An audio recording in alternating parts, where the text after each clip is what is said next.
नमस्कार दोस्तों, welcome to my channel. दोस्तों, जैसे कि आप सब जानते हैं कि हमारे इस चैनल पे कॉन्स्टिट्यूशन की सीरीज चलाई जा रही है और उसी सीरीज के तहत आज हम part 1 of the Indian constitution देखने वाले हैं, that is union and its territories. Right, so Bharat का जो संविधान है उसे हम आगे बढ़ाएंगे। पार्ट 1 हम आज यहाँ पर देखेंगे, उसका आर्टिकल 1, 2, 3, 4 एंड इसी के साथ साथ आर्टिकल 2A भी आपको याद होगा कि हमारे संविधान में लाया गया था। वो क्यों लाया गया था, सिक्किम का उससे क्या कनेक्शन है, वो सारी चीजें आज हम देखने वाले हैं। चलिए शुरुआत करते हैं आर्टिकल 1 ऑफ इंडियन कॉन्स्टिट्यूशन, जो कि name and territory of union की बात करता है। आर्टिकल 1 में ही लिखा है India that is Bharat shall be a union of states.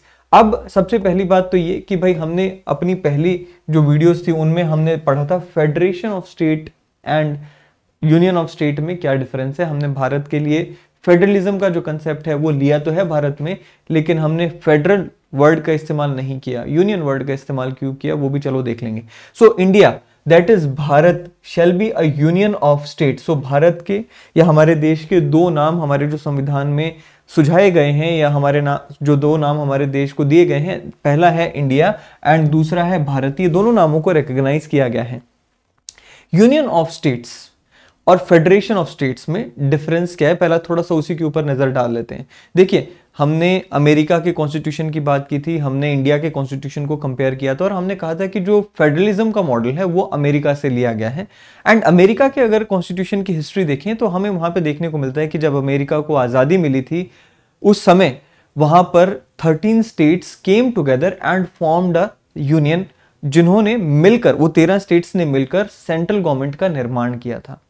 वहां पर नीचे से ऊपर की तरफ हमें अथॉरिटी ड्राइव होते हुए दिखाई देती है। नीचे जो स्टेट्स थी उन्होंने सेंटर को अथॉरिटी दी थी कि भाई आप ये कुछ सब्जेक्ट्स हैं जो कि कॉमन पर्पस के या कॉमन यूज के सब्जेक्ट्स हैं, कॉमन कंसर्न के सब्जेक्ट्स हैं, जैसे कि डिफेंस, करेंसी एटसेट्रा, उसके ऊपर सेंट्रल गवर्नमेंट कानून बनाएगी। बाकी के जो सब्जेक्ट्स हैं उनके ऊपर स्टेट गवर्नमेंट्स कानून बनाएंगी। सो अगर हम थियोरेटिकली बात करें तो वहां पर अमेरिका के कॉन्स्टिट्यूशन में जो स्टेट्स हैं, क्योंकि स्टेट्स ने मिलकर सेंटर को बनाया है, theoretically they have the right to secede from the center. So basically the states, United States of America की अगर हम बात करते हैं, वो states को अधिकार है कि वो अमेरिका से अलग हो सकती हैं, लेकिन भारत में ऐसा नहीं है। भारत में हमने देखा कि एडमिनिस्ट्रेटिव कन्वीनियंस की वजह से सेंटर ने स्टेट्स को बनाया है। सो सेंटर ने क्योंकि स्टेट्स को बनाया है, इस वजह से हमारी स्टेट्स के पास कोई अधिकार नहीं है कि वो सेंटर या फिर भारत से अलग हो सके। राइट, इसी वजह से इस कंफ्यूजन को दूर रखने के लिए हमने यहां पे जो शब्द का इस्तेमाल किया, India that is Bharat shall be a union of states rather than a federation of states. Now अब आर्टिकल 1 की हम बात कर रहे हैं, क्लॉज 1 हमने पढ़ा, उसके बाद हम क्लॉज 2 की अगर बात करें, कहता है the states and the territories thereof shall be specified in the first schedule. बड़ा ही सिंपल सा क्लॉज है कि भाई जो स्टेट्स हैं, भारत में कितनी स्टेट्स हैं, कितनी यूनियन टेरिटरीज हैं, आज की डेट में 28 और 8 का कॉम्बिनेशन हमें देखने को मिलता है। इनके नाम कहां पे स्पेसिफाइड होंगे, वो हमारा जो शेड्यूल 1 है, फर्स्ट शेड्यूल है भारत के संविधान का, उसमें ये नाम दर्ज होंगे। दूसरा क्या कहता है, the territory of India shall comprise. अब देखिए, यूनियन ऑफ स्टेट्स में अगर आपसे पूछ लिया जाए कि यूनियन ऑफ इंडिया कॉम्प्राइजेस क्या, तो यूनियन की अगर हम बात करें तो यूनियन में केवल और केवल स्टेट्स आ जाती हैं। अगर हम टेरिटरी शब्द की इस्तेमाल करें या टेरिटरी शब्द की बात करें तो territory of India is a wider word, it's has a wider connotation. उसमें क्या क्या आ जाएगा, कह रहे जी territories of states, territories of states के साथ साथ union territories specified in the first schedule, वो भी इसमें आ जाएंगी, and any such other territory that may be acquired. अब यहां पर 3 चीजें आ जाएंगी। टेरिटरी शब्द की जो परिभाषा है वो काफी वाइड है, इसमें 3 चीजें कौन सी आ गई। पहला तो जो हमारी स्टेट्स हैं जो कि यूनियन ऑफ स्टेट्स का हिस्सा है, वो उनकी टेरिटरी आ गई, यूनियन टेरिटरीज आ गई। एंड आर्टिकल 2 में हम अभी बात करेंगे कि हमारे देश के संविधान में हमें ये पावर मिली हुई है, पार्लियामेंट के पास ये पावर है कि हम दूसरी स्टेट्स जो कि अभी भारत का हिस्सा नहीं है उन्हें एक्वायर कर सकते हैं। सो ऐसी कोई भी एक्वायर्ड टेरिटरी भी टेरिटरी ऑफ इंडिया की परिभाषा में आ जाएगी। राइट, अब हम बात करते हैं फर्दर इसी आर्टिकल को लेकर। सो मैंने अभी ऑलरेडी आपको बताया कि 28 स्टेट्स एंड 8 यूनियन टेरिटरीज हमें देखने को मिलती हैं। स्टेट्स की अगर हम बात करें तो हर स्टेट में अपना एक लेजिस्लेचर है, हर स्टेट में गवर्नर होते हैं, हर स्टेट में जैसे हमें सेंटर में देखने को मिलता है पार्लियामेंट्री फॉर्म ऑफ गवर्नमेंट का स्ट्रक्चर, वैसे ही स्टेट्स में देखने को मिलता है। अगर यूनियन टेरिटरीज की बात करें तो यूनियन टेरिटरीज में it is very much possible, जैसे दिल्ली एंड पौंडीचेरी के केस में लेजिस्लेचर है, बट अल्टीमेटली हमें देखने को मिलता है कि यूनियन टेरिटरीज जो हैं they are governed by the centre. अगर कहीं पे लेजिस्लेचर या फिर गवर्नमेंट हमें देखने को मिलती भी है तो वो जो गवर्नमेंट होती है उनका एक रिकमेंडेटरी रोल होता है। वहां के जो एडमिनिस्ट्रेटर हैं जो कि प्रेसिडेंट ऑफ इंडिया के बिहाफ पे यूनियन टेरिटरी को रन कर रहे हैं, उन्हें सजेशन देने का रोल उनका होता है, राइट। सो अल्टीमेटली हमें यह समझना चाहिए कि जो यूनियन टेरिटरीज हैं these are centrally administered by areas to be governed by the president acting through an administrator, right. So administrators को अपॉइंट किया जाता है, उनके थ्रू इन यूनियन टेरिटरीज को गवर्न किया जाता है। अब कहता है जी Indian union is not, again जैसे मैंने आपको बताया था कि इंडियन यूनियन जो है वो किस तरह से बनी थी, it is not an agreement between the states, states को बनाया गया था। एंड इसीलिए मैंने आपको कहा कि भाई हमारी जो यहां पर स्टेट्स हैं क्योंकि उन्हें एडमिनिस्ट्रेटिव कन्वीनियंस के लिए बनाया गया है, so they don't have any right to secede from India, जबकि अमेरिका में इसके उल्टा हमें देखने को मिलता है। अब union of states which is not a federation, ये वाला जो है मैंने आपको ऑलरेडी एक्सप्लेन कर लिया है, आप इसे यहां पर पॉज करके पढ़ भी सकते हैं। चलिए आर्टिकल 2 की बात करते हैं। आर्टिकल 2 बहुत ही इंपॉर्टेंट आर्टिकल है, इसमें क्या क्या हमें देखने को मिलता है चलिए देख लेते हैं। आर्टिकल 2 टॉक्स अबाउट एडमिशन और एस्टेब्लिशमेंट ऑफ न्यू स्टेट्स। अब इसमें क्या कहा गया, एडमिशन और एस्टेब्लिशमेंट ऑफ न्यू स्टेट्स। सो भारत अगर चाहे तो बाहर से कोई स्टेट अगर भारत में आना चाहे उन्हें एडमिट कर सकता है। अगर मान लीजिए भारत में कोई स्टेट नहीं है, बाहर से आना चाहती, कुछ एक छोटी सी टेरिटरी है जो कि स्टेट नहीं है, वो भी भारत में आना चाहती है तो उसे भी भारत में एडमिट किया जा सकता है। वही यहां पर लिखा गया है, कहता है जी पार्लियामेंट में बाय लॉ। तो ये सवाल उठता है कि कौन यहां पे एडमिट करने की क्षमता रखता है, पार्लियामेंट में बाय लॉ, कानून के द्वारा पार्लियामेंट ऐसा कर सकती है, क्या, admit into the union or establish new states on such terms and conditions as it may thinks fit। हमारे यूनियन में भारत की पार्लियामेंट बाहर से स्टेट्स को शामिल कर सकती है, या फिर कोई टेरिटरी है जो कि स्टेट नहीं है, let's say Punjab of Pakistan की बात करें तो वो एक स्टेट है। अगर पाकिस्तान का पंजाब एज इट इज आना चाहे तो उसे हम एडमिट कर सकते हैं बाय लॉ, पार्लियामेंट ये कर सकती है। अगर पाकिस्तान का पंजाब जो है उसका कुछ हिस्सा, लेट्स से लाहौर के आसपास की टेरिटरी, वो भारत में आना चाहे जो कि अभी एस्टेब्लिश्ड स्टेट नहीं है, उसे भी हम यहां पर हमारे देश का हिस्सा बना सकते हैं। अब इसमें एक जो मजे की बात यह है वो ये कि पार्लियामेंट अपनी टर्म्स एंड कंडीशंस पे उस स्टेट को हमारे देश में या उस टेरिटरी को हमारे देश में शामिल करेगी। अब article 2 gives 2 important powers to parliament. यहां पर हमें देखने को मिलता है कि आर्टिकल 2 जो है 2 इंपॉर्टेंट पावर्स देता है। पहली क्या है, to admit into union new states. इसका मतलब ये कि refers to admission of states which are duly formed and established and already in existence. जैसे कि सिक्किम के केस में हमें देखने को मिला, सिक्किम एक ड्यूली फॉर्म्ड स्टेट थी जिसे हमने हमारे देश में शामिल किया। दूसरा क्या है, power to establish new states refers to admission and formation of state which was not in existence before। So कोई ऐसी टेरिटरी जिसे हमने हमारे देश में शामिल कर लिया, शामिल करके उसे हम स्टेट बना देते हैं। So ये दोनों पावर्स जो है हमारे आर्टिकल 2 में दी गई हैं पार्लियामेंट ऑफ इंडिया को। अब इसी को फर्दर थोड़ा सा पढ़ते हैं, क्या कहता है जी, our constitution states that the new states will be administered by the parliament on such terms and conditions as it may think fit. So यहां पर मैंने ये वाली लाइन जो आपके सामने पढ़ी। अब मेरा सवाल आपसे ये है कि क्या ये पॉसिबल है कि पार्लियामेंट किसी बाहर की स्टेट को जब एडमिट कर रही है तो पार्लियामेंट ये कहे कि भाई ये जो स्टेट जिसे हमने एडमिट किया है इसमें हम डेमोक्रेसी नहीं चलाएंगे, इसमें हम डिक्टेटरशिप चलाएंगे, या इसमें ऐसा नहीं होगा कि वहां पर लेट्स से जो हमारा बेसिक स्ट्रक्चर की जो चीजें हैं, Republican form of government, democracy, fundamental rights, ये यहाँ के लोगों को नहीं देंगे। क्या पार्लियामेंट ऐसा कर सकती है? इसका जवाब हमें एक इंपॉर्टेंट जजमेंट में देखने को मिला, that is Mangal Singh versus union of India. उसमें ये कहा गया, ये स्पष्ट किया गया कोर्ट के द्वारा कि भाई एलिमेंट ऑफ पार्लियामेंट्री डिस्क्रिशन जो दी गई है इस स्टेटमेंट में, that is on such terms and conditions as it may think fit, ये जो प्रोविजंस है, ये जो डिस्क्रिशनरी पावर है पार्लियामेंट की, it will be bound by the basic structure doctrine, right. So जो basic elements of the constitution है जो कि बाकी सभी स्टेट्स को अवेलेबल हैं, उस से आप डाइग्रेस नहीं कर सकते, राइट। सो यहां पे यही लिखा हुआ है, क्या कहता, in the case of Mangal Singh versus union of India, the court adjudged that this power of parliament can not override the constitutional scheme and such terms and conditions should be in consonance with the basic features of the constitution. So basic features में fundamental rights आ गए, basic features में हमारी democracy आ गई, या जितने भी हमारे फीचर्स, सेक्युलरिज्म, सोशलिज्म, ये सारी जो चीजें हैं, ये सारी की सारी टर्म्स एंड कंडीशंस में होनी जरूरी है, तभी हम जो है किसी स्टेट को हमारे देश का हिस्सा बना सकते हैं। Now there was an article 2A, article 2A को भी हमारे संविधान में लाया गया था।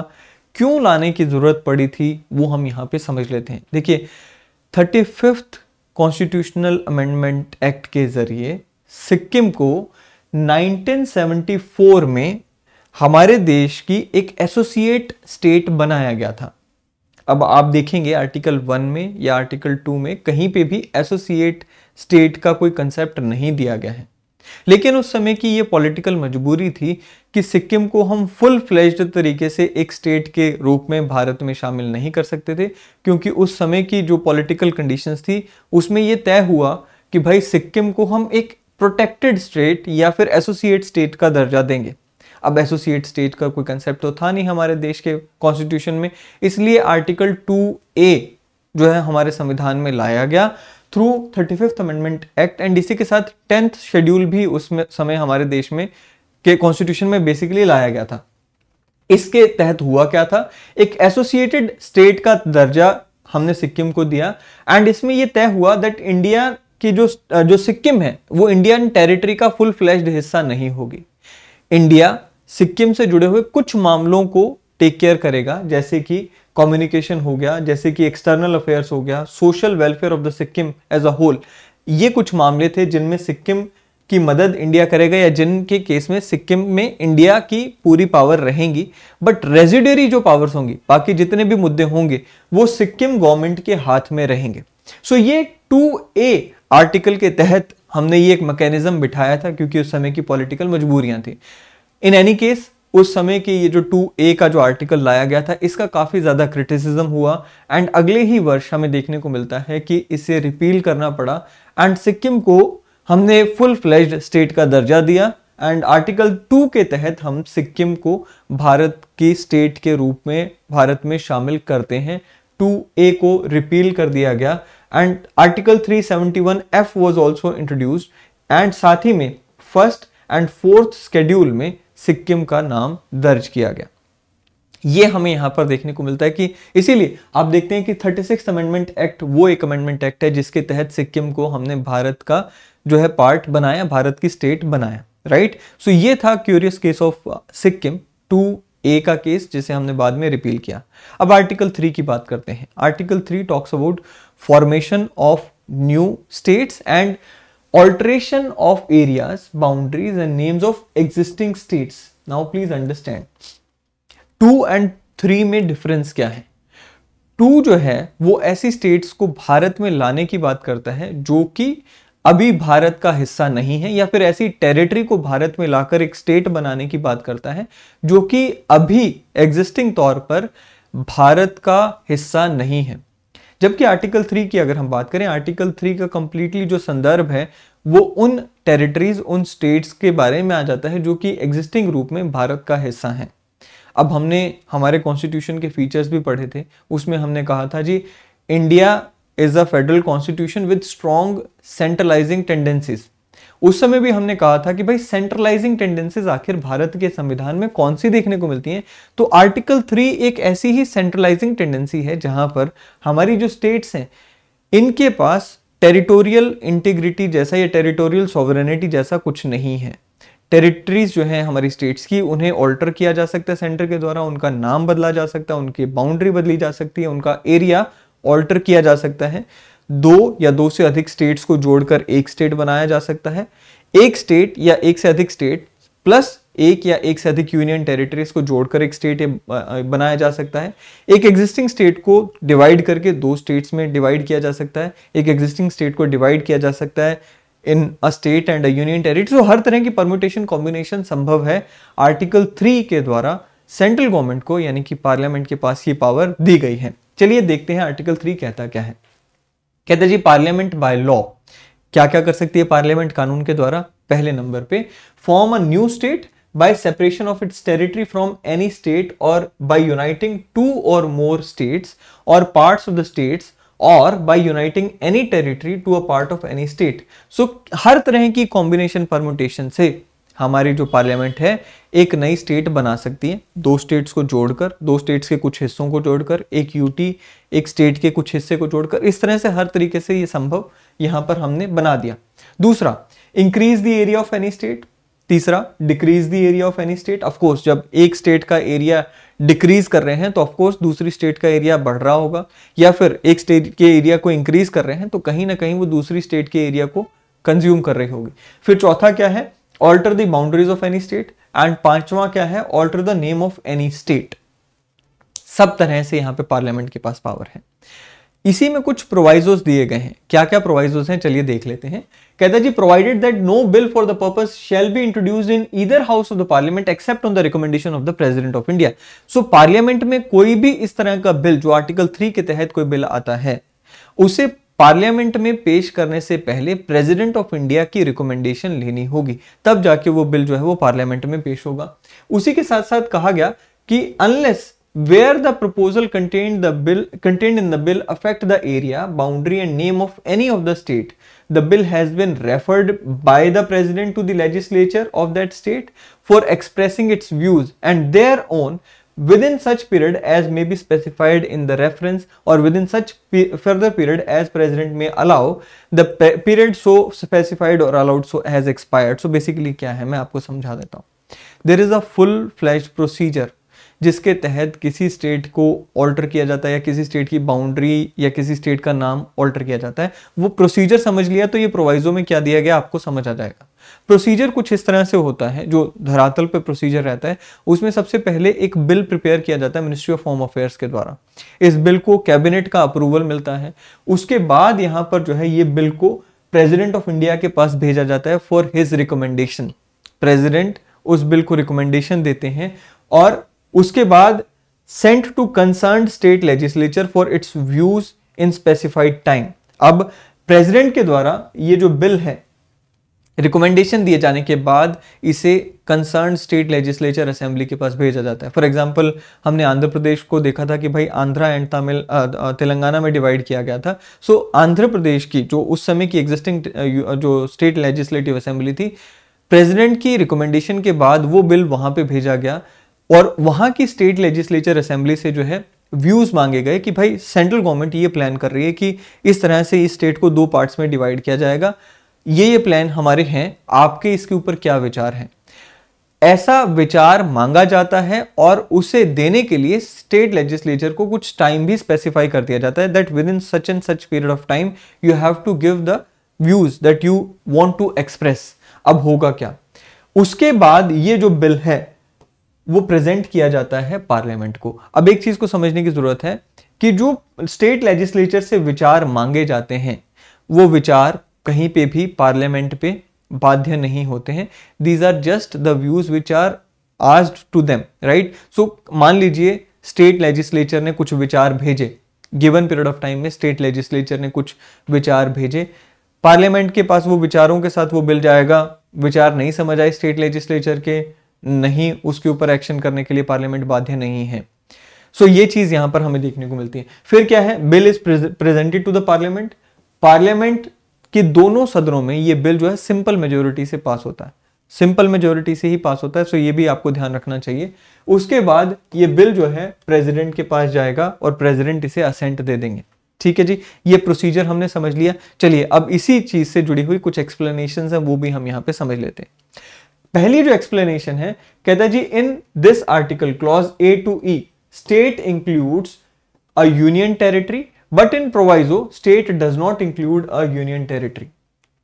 अब ये जो है यहां से यहां तक यहां पर स्टेट में यूनियन टेरिटरी भी आ गया। मतलब क्या कि भाई यहां पर ये कह रहा है ना कि alter the name of any state, alter the boundary of any state. अब ये सिर्फ स्टेट नहीं है, यहां पे यूनियन टेरिटरी की भी बाउंड्री को ऑल्टर करने का जो पावर है वो पार्लियामेंट के पास है। लेकिन जब प्रोवाइजो की बात आ जाती है, यहां पे ये कहा गया कि भाई उस स्टेट लेजिस्लेचर असेंबली को ये बिल भेजा जाएगा जिसको हम यहां पे डिस्टर्ब करने वाले हैं, जिसके एरिया को बाउंड्री नेम एटसेट्रा को डिस्टर्ब करने वाले हैं। अब यहां पर यूनियन टेरिटरी नहीं आएगा। सो बेसिकली यही इस एक्सप्लेनेशन में कहा गया। फॉर एग्जाम्पल अगर हम यहाँ पे पौंडीचेरी को एरिया को ऑल्टर करना चाहें या पौंडीचेरी का नाम बदलना चाहें, तो वहां की जो स्टेट लेजिस्लेचर असेंबली है या वहां की जो लेजिस्लेचर है उसे हमें ये बिल भेजने की जरूरत नहीं होगी। This is what it is said in explanation 1।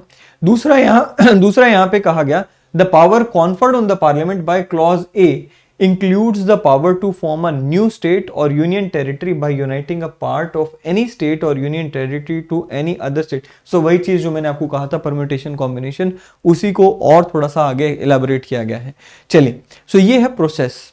अब इसी को फर्दर कुछ there are some judgments on this article, वो भी देख लेते हैं। सबसे पहले यहां पर एक जजमेंट आई थी Babulal versus state of Bombay. उसमें कहा गया था that if the state legislature expresses its views within the time so specified, the parliament is not bound to accept or act upon the views of the state legislature। जैसे मैंने आपको कहा कि भाई ये बिल प्रेसिडेंट से फिर state legislature assembly, president ने उनको कहा जी भाई 2 महीने आपके पास बिल के ऊपर अपने विचार दे दो। उन्होंने 2 महीने में विचार दे दिए, फिर ये बिल पार्लियामेंट में जाता है। Parliament is not bound by those उनके जो भी विचार उन्होंने दिए, ठीक है। फिर क्या है, बेरूबेरी का जो केस आया था उसमें क्या कहा गया सुप्रीम कोर्ट ने, it is not necessary to make fresh reference to state legislature every time an amendment to the bill is proposed and accepted. दोबारा से इस प्रोसीजर पे आइए। मान लीजिए ये बिल पार्लियामेंट में चला गया, पार्लियामेंट ने इस बिल में काफी सारे अमेंडमेंट्स कर दी, अमेंडमेंट्स को भी उसमें एक्सेप्ट कर लिया गया। अब आप ये नहीं कह सकते कि जी जो बिल यहां पे गया था उसमें तो ये अमेंडमेंट नहीं थी इसलिए ये अमेंडमेंट्स को दोबारा भेजो, ऐसा नहीं होगा। पार्लियामेंट ने अगर उस बिल में कोई अमेंडमेंट कर भी दी और वो अमेंडमेंट एक्सेप्ट हो भी गई, तब भी ये बिल बार बार यहां पे स्टेट लेजिस्लेचर के पास नहीं जाएगा, उनसे विचार बार बार नहीं मांगे जाएंगे। ये बात को क्लियर किया गया था बेरूबेरी केस में। चलिए, फिर अगला क्वेश्चन क्या कहता है, does the power of the parliament to diminish an area of a state also include the power to give Indian territory to foreign country. Diminish करने की अगर हम यहां पे बात कर रहे हैं कि भाई पार्लियामेंट के पास पावर है कि वो एक स्टेट का एरिया घटा सकती है, क्या घटाने का मतलब ये भी है कि पार्लियामेंट उस एरिया को किसी दूसरे देश को दे सकती है? तो इसका जवाब हमें देखने को मिलता है नहीं है। बेरूबेरी केस का ही ये रेफरेंस यहां पे हमें देखने को मिलता है। उसी में ऑनरेबल सुप्रीम कोर्ट ने कहा था कि भाई पार्लियामेंट के पास आर्टिकल 3 के तहत ऐसी कोई पावर नहीं है कि पार्लियामेंट भारत देश का कोई एरिया किसी दूसरे देश को ससीड कर दे, ऐसी पावर आर्टिकल 3 में नहीं है। दूसरी बात यहां पर यह कही गई कि अगर भारत को ऐसा कुछ करना है, जैसे कि अगर भारत ने कुछ एरिया किसी दूसरे देश को देना है, हम अभी उसका एग्जांपल भी देखेंगे, तो ऐसा करने के लिए आर्टिकल 368 के तहत हमें संविधान में अमेंडमेंट लेकर आनी होगी। सो स्पेशल मेजोरिटी वाला केस आ गया यहां पे। अब ऐसा हुआ भी, हमारे देश में हमने 100th कॉन्स्टिट्यूशनल अमेंडमेंट एक्ट लाए 2015 में, एंड इस 100th कॉन्स्टिट्यूशनल अमेंडमेंट एक्ट के तहत हमने कुछ टेरिटरीज को बांग्लादेश को दिया एंड कुछ को हमने वहां से एक्सेप्ट भी किया। सो हमने जो टेरिटरीज बांग्लादेश को सौंपी, क्योंकि ऑनक्लेव्स बने हुए थे वो, एंड वो प्री इंडिपेंडेंस ऑनक्लेव्स थे जो कि हमारे देश को बिलोंग करते थे लेकिन बांग्लादेश की टेरिटरी में थे, ना तो हम उनको एक्सेस कर पाते थे ना ही वो लोग हमें एक्सेस कर पाते थे। So it was a very tough situation. And ऐसा ही कुछ बांग्लादेश के केस में भी था, उनके कुछ ऑनक्लेव हमारे देश में थे। सो दोनों ही देशों ने ये मिलकर फैसला लिया कि भाई जो बांग्लादेश के ऑनक्लेव्स भारत में हैं उन्हें भारत रख लेगा, एंड जो भारत के ऑनक्लेव्स या टेरिटरीज बांग्लादेश में हैं उन्हें वो बांग्लादेश को सौंप दिया जाए। सो अब क्योंकि बांग्लादेश को हम अपनी टेरिटरी सौंप रहे हैं, कुछ ऑनक्लेव्स सौंप रहे हैं, तो ऐसा करने के लिए यहां पर जो अमेंडमेंट आया ये 368 के तहत आया। चलिए, नाउ इसी में और भी एक चीज हमें देख लेनी चाहिए। Supreme court in 1969 held that the settlement of boundary, अब देखिए एक तो हो गया सेसेशन ऑफ टेरिटरी कि भाई हमने अपनी टेरिटरी उठाकर किसी और देश को दे दी, दूसरा है सेटलमेंट ऑफ बाउंड्री। बाउंड्री क्योंकि अब पाकिस्तान हो गया, वहां पे तो हमारी बाउंड्री काफी ज्यादा हमने डीमार्केट कर रखी है। अगर हम बात करें बांग्लादेश की, अगर हम बात करें लेट्स से म्यांमार की, वहाँ पे हमारी जो बाउंड्री है वो काफ़ी ज़्यादा इस तरह से है कि भाई कोई वहाँ पे आप ये लगा लीजिए कि बहुत ही ज़्यादा आप जिगजैग तरह के देखते हैं। अगर हम चाइना के साथ हमारी बाउंड्री की बात करें, वहाँ पे तो अभी रिकॉग्निशन हुई ही नहीं है, प्रॉपर डिमार्केशन हुई नहीं है।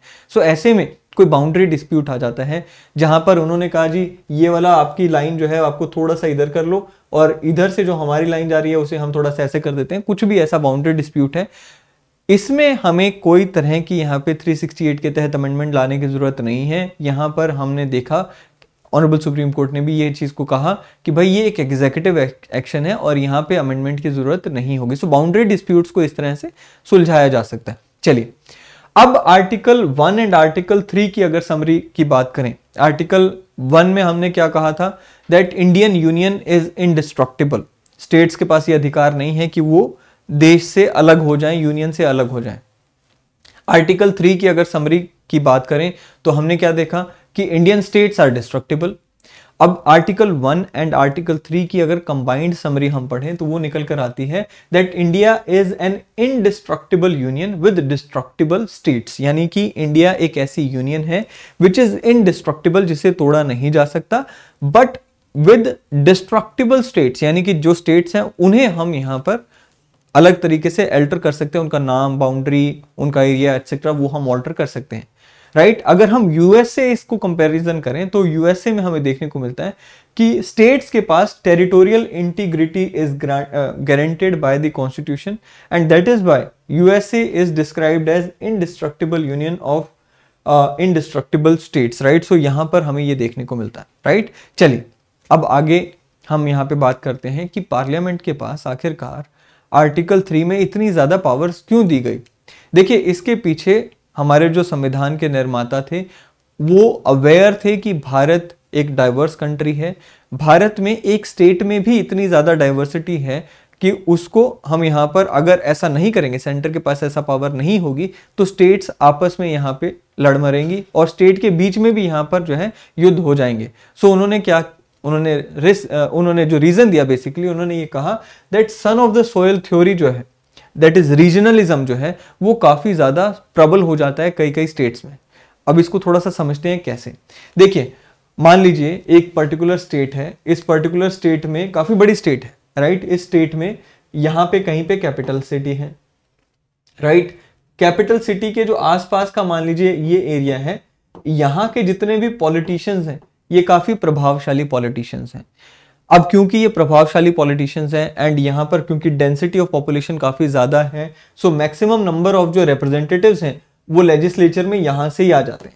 वहीं पे ये वाला हाफ जो है स्टेट का ये लेस डेंसिली पॉपुलेटेड है और यहाँ पे सीट्स जो हैं वो काफी कम है, राइट। सो मान लीजिए सीट्स काफी कम है बट ये मटेरियल, ये मिनरल रिच एरिया है, राइट। अब यहां से जो मिनरल जाता है उससे काफी ज्यादा कमाई होती है, लेकिन क्योंकि यहां से पॉपुलेशन जो है वो ज्यादा है, यहाँ की पॉलिटिक्स जो है वो डोमिनेट कर रही है, सो यहां से जो पैसा आता है वो सारा इस एरिया के ऊपर खर्च हो जाता है और इस एरिया के ऊपर उतना ध्यान नहीं दिया जाता क्योंकि यहाँ की रिप्रेजेंटेशन इज वेरी लेस। ऐसे में होगा क्या, ऐसे में with in a state he regionalism की घटनाएं हमें देखने को मिलेंगी। सो हो सकता है विच हैपेंड ऑल्सो कि भाई एक हिस्सा जो है वो स्टेट का वो अंडर डेवलप्ड रह गया, दूसरा थोड़ा सा ज्यादा डेवलप हो गया। जो हिस्सा अंडर डेवलप्ड रह गया उससे पैसा काफी ज्यादा आ रहा था, डेवलप्ड जो हिस्सा था उसमें वो सारा पैसा खर्च हो रहा था। ऐसे में डिसकंटेंटमेंट ज्यादा हो रही थी एंड इसी वजह से यहाँ पे क्या होगा कि विद इन स्टेट ये सन ऑफ द सॉइल जो थ्योरी है, जो रीजनलिज्म है, ये गड़बड़ हो सकती है। इस चीज को ध्यान में रखते हुए हमारे जो कॉन्स्टिट्यूशन के निर्माता थे उन्होंने ये पावर सेंटर को दे दी, पार्लियामेंट को दे दी कि भाई पार्लियामेंट ऐसा कर सकती है, राइट। सो ये चीज को मैंने यहाँ पे लिखा भी है, आप इसे पढ़ सकते हैं। आर्टिकल 4 किस चीज की बात करता है, laws made under article 2 and 3 to provide for the amendment of first and the fourth schedule and supplemental, incidental and consequential matters. अब देखिए फर्स्ट शेड्यूल हमने अभी आर्टिकल 1 में भी पढ़ा था कि फर्स्ट शेड्यूल एक ऐसा शेड्यूल है जिसमें स्टेट्स के नेम्स वगैरह और स्टेट्स की जो बाकी डिटेल्स हैं वो लिखी हुई हैं, राइट। अब कभी भी कोई स्टेट को हम एडमिट करते हैं भारत में, या फिर एग्जिस्टिंग स्टेट के साथ हम कोई नाम या बाउंड्री में चेंज करते हैं, क्योंकि ये सारी डिटेल्स स्केड्यूल 1 में जानी होती हैं, तो ये आर्टिकल 4 में कह दिया गया कि भाई ऐसी सभी डिटेल्स जो हैं स्केड्यूल 1 में जाएंगी। दूसरी बात, स्केड्यूल 4 जो है यहाँ पे क्या कहता है, वो आर्टिकल 4 जो है वो कहता है कि भाई स्केड्यूल जो आपका 4 है उसे भी हमें अमेंड करना होगा। अब स्केड्यूल 4 किसकी बात करता है वो समझते हैं। स्केड्यूल 4 जो है बेसिकली वो हमें बताता है कि एक स्टेट की राज्यसभा में कितनी प्रेजेंटेशन होगी, रिप्रेजेंटेशन होगी, यानी कि एक स्टेट के कितने एमपीज जो हैं वो राज्यसभा में जाएंगे, वो स्केड्यूल 4 में लिखा हुआ है। अब मान लीजिए हमने आंध्र प्रदेश को डिवाइड करके आंध्रा एंड तेलंगाना की 2 स्टेट्स बनाई, तो क्योंकि जो पहले एमपी आंध्र प्रदेश से राज्यसभा में जाते थे, अब वो डिवाइड हो जाएंगे according to area, according to population, everything, and अब ये जो नंबर है ये 2 स्टेट्स में डिवाइड हो जाएगा। सो इसकी भी जो डिटेल्स हैं कहाँ जाएंगी, ये शेड्यूल 4 में। एंड यही चीज यहाँ पे आर्टिकल 4 में कही गई कि भाई अगर कोई भी कानून बनाया जाता है या कोई भी अमेंडमेंट संविधान में लाई जाती है अंडर आर्टिकल 2 एंड आर्टिकल 3, तो ये सारी की सारी जो है अमेंडमेंट्स के साथ साथ हमें शेड्यूल 1 एंड शेड्यूल 4 को भी अमेंड करना होगा, उनमें भी वो चेंजेस लाने होंगे। अब ये कहता है कि क्योंकि हम शेड्यूल 1 को एंड शेड्यूल 4 को अमेंड कर रहे हैं, सो इससे ये कहा जा सकता है कि भाई ये अमेंडमेंट टू द कॉन्स्टिट्यूशन है। ठीक है, ये अमेंडमेंट टू द कॉन्स्टिट्यूशन है, लेकिन ये आर्टिकल 368 के तहत अमेंडमेंट नहीं होगी, ये सिंपल मेजोरिटी से अमेंडमेंट टू द शेड्यूल्स हो जाएगी। कहता है जी, no such law as aforesaid shall be deemed to be an amendment to this constitution for the purpose of article 368। सो 368 के तहत ये अमेंडमेंट नहीं होगी। फर्स्ट शेड्यूल में क्या है वो मैंने आपको यहां पर लिख के बताया कि भाई names of unions and states, union territories and states के नाम एंड उनकी जुरिस्डिक्शन कितनी होगी, टेरिटोरियल एरिया वगैरह कितना होगा। एंड 4th शेड्यूल में representation of the states in the Rajya Sabha. So ये था जी हमारा part 1 of the constitution of India. I hope कि आपको ये पार्ट 1 पसंद आएगा। आपको ये वीडियो लाइक करें एंड आपको ये वीडियो शेयर करनी चाहिए अगर आपको ये वीडियो पसंद आई। चैनल को सब्सक्राइब करना ना भूलें। अगली वीडियो में फिर एक बार मिलेंगे। Till then thank you and have a great day ahead. Thank you.